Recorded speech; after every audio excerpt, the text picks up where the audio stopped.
ஒரு ஏழை குழந்தையோட வீட்டுல தீபாவளி எப்படி இருக்கும், ஒரு பணக்கார குழந்தையோட வீட்டுல தீபாவளி எப்படி இருக்குன்ற கதையை தான் நாம இப்ப பார்க்க போறோம்.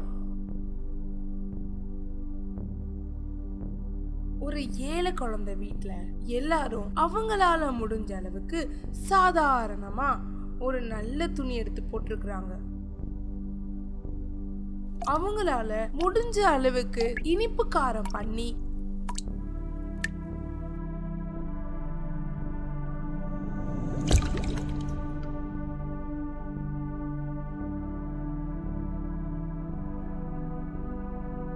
சாமிய கும்பிட்டு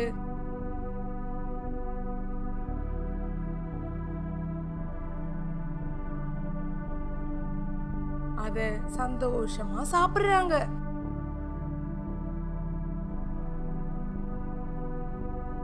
பணக்கார வீட்டுல தீபாவளி எப்படி இருக்கும்னா,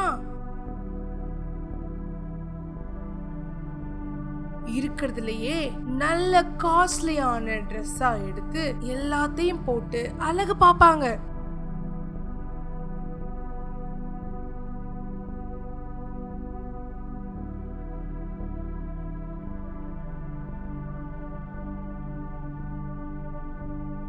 அதுக்கப்புறம் நிறைய ஸ்வீட்ஸ் எல்லாம் செஞ்சு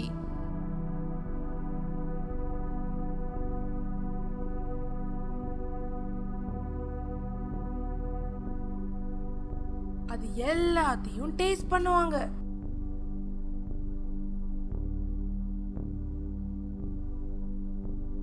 ஒரு ஏழை குழந்தையோட வீட்டுல அவங்க வீட்டுல இருக்கிற பெரியவங்க, சொந்தக்காரவங்க எல்லாரும் வந்து எல்லாருக்கும் ஹாப்பி தீபாவளி சொல்லி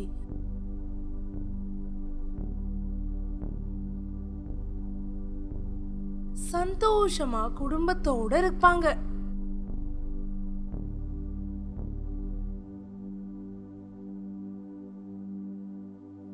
இந்த பக்கம் பணக்கார குழந்தையோட வீட்டுல அவங்க வெளியூர்ல இருக்கிறதுனால எந்த சொந்த பந்தங்கள் கிட்டையும் பேச முடியாம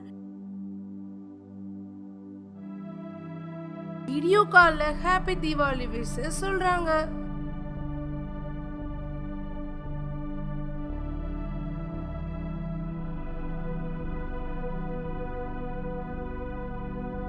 ஒரு ஏழை குழந்தையோட வீட்டுல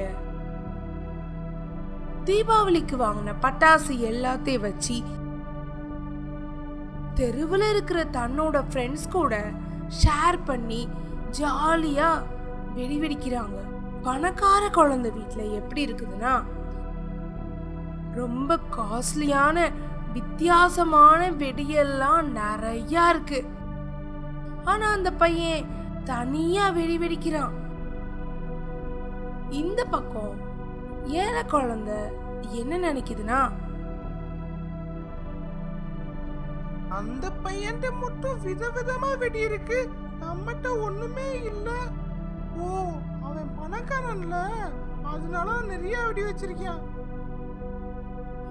இந்த பக்கம் பணக்கார வீட்டு பையன் அங்க அவங்க ஃப்ரெண்ட்ஸோட ஜாலியா வேட்டு அடிச்சிட்டு இருக்காங்க, இங்க நான் தனியா வேட்டு அடிக்கிறேன். அதனால அந்த பணக்கார வீட்டு குழந்தை மத்த பசங்க கிட்ட போய், என்னையும் உங்க ஃப்ரெண்ட்ஸா சேர்த்துக்கோங்க, என்கிட்ட நிறைய வெடி இருக்கு, சேர்ந்து வெடிப்போமா?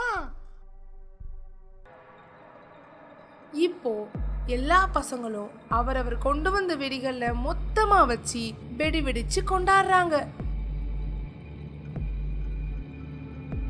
நீங்களும் எங்கள மாதிரி ஃப்ரெண்ட்ஸோட ஜாலியா தீபாவளி செலிப்ரேஷன் பண்ணுங்க. ஹாப்பி தீபாவளி!